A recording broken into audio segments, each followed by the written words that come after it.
frame.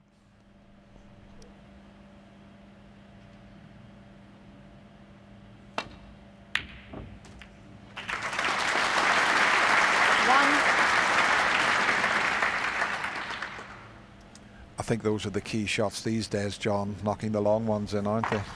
Well, if you haven't got much of a long game these days, you are struggling. You've got to be able to play your way in, because so many people now are proficient at the tactical side of it, and long games become ever more important. Might have to go over that side of the table depending on the angle he has to get on the black. No, he could hold it, so he was just off straight. And if he gets the cannon correctly here, he'll certainly develop a few more.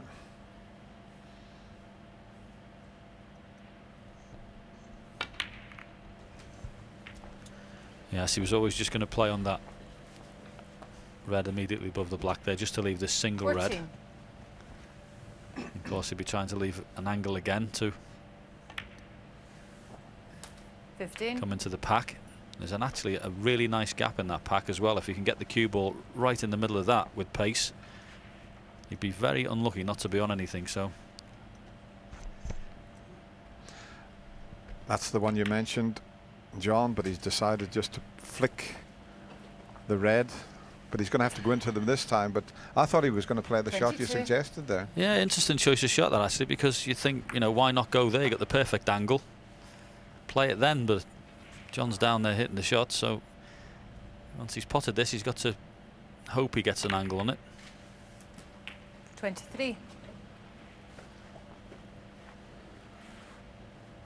Still not wrong, Dennis, is it? But it's just it's interesting. Already in this match, we've seen Marco not quite get half ball on the black, which would have enabled him to split the pack up, and John there not really going in as early as you would have thought. So it does show that people see the game in different ways.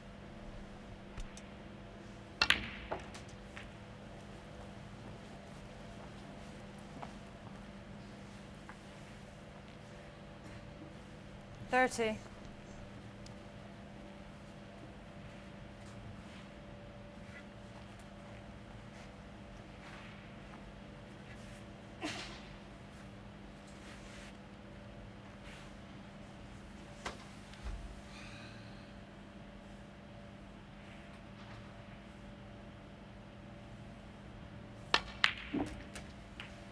$31.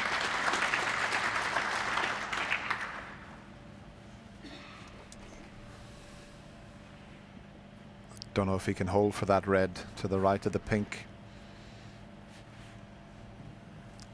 It would have to be a very delicate little screw shot. Might be able to. He's played it well. Now, does he leave himself an angle on the pink to go into the bunch, or does he play for the black?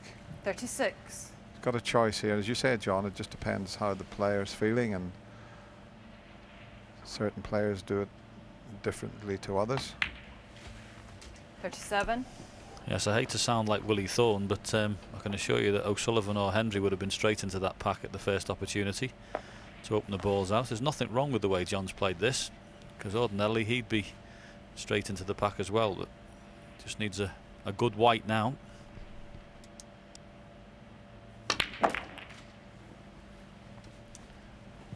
And he hasn't got that good white that you mentioned. This is a very thin snick 44. He's left with. He caught that full ball. He wanted to hit it on the right side, and then this would have been a much easier pot.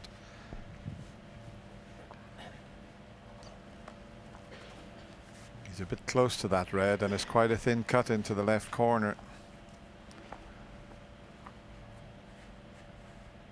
In fact, he tried one like this in the opening frame and left Marco right in the balls.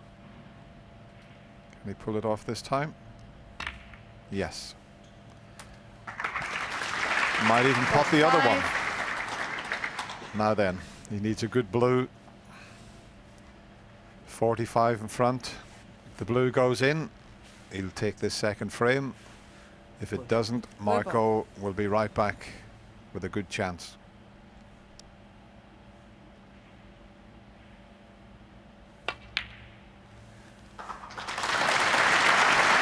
Beautifully played. Very well struck. 50.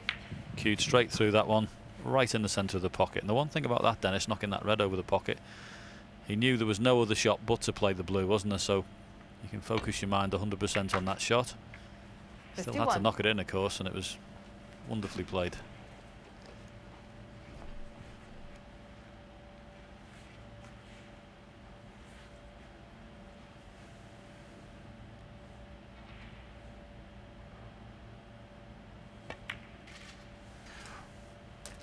Oh, it looked as if that was going to go on the near knuckle when it set off. Let's have a look at this. 58. Yeah, it seemed. Mind, the players have been talking about this turning away from the pocket. That was an indication there, John. I think they've definitely 59. been pulling up to the top jaw this week. Just a little. I mean, that does look like it's on the front jaw, and then it pulls up. The other one certainly is, because Ding Jun, we played a shot yesterday, you couldn't believe it moved that much. But you know, when the tables are settled down on carpet, Dennis, it takes sometimes a couple of days the tables settle in, and 66. you know, the fitters are very good. They keep looking at them every day, so you can put the spirit level on that later on and check it out. 67. This is a great effort from John Higgins. He is one of the greatest break builders the game's ever seen.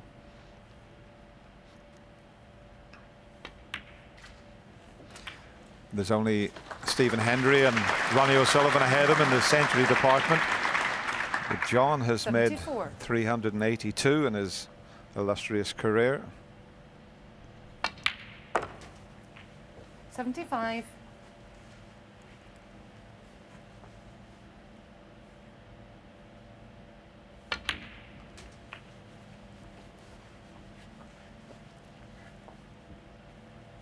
$82.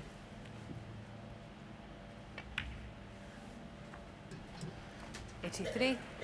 Well, as we mentioned earlier, Dennis, there's many ways to make big breaks, and this has been a classic pick one red off at a time break, hasn't it?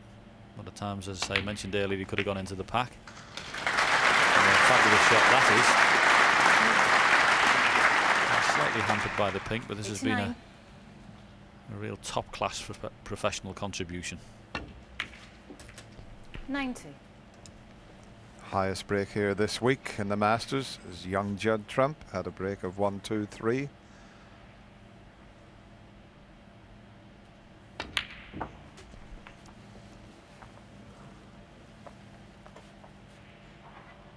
$97.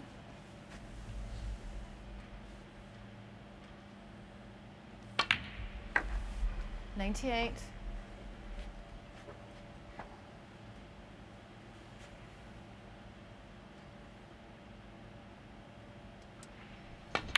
Very well played, John Higgins.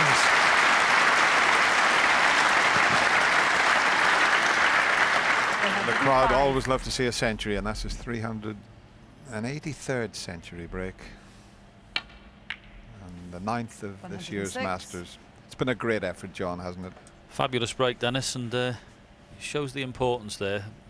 Getting momentum in the match. You win that first frame with excellent clearance that John made, and dare I say it, our illustrious colleague in the studio, Mr. Davis, used to make a habit of winning the first frame quite a lot, didn't he?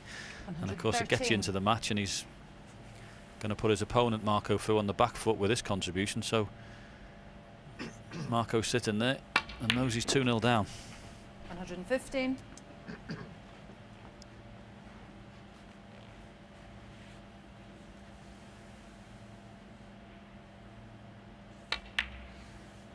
118.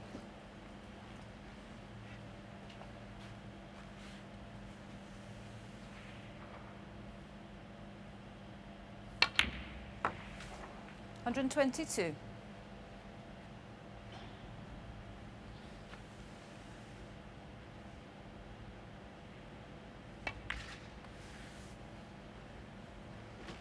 127.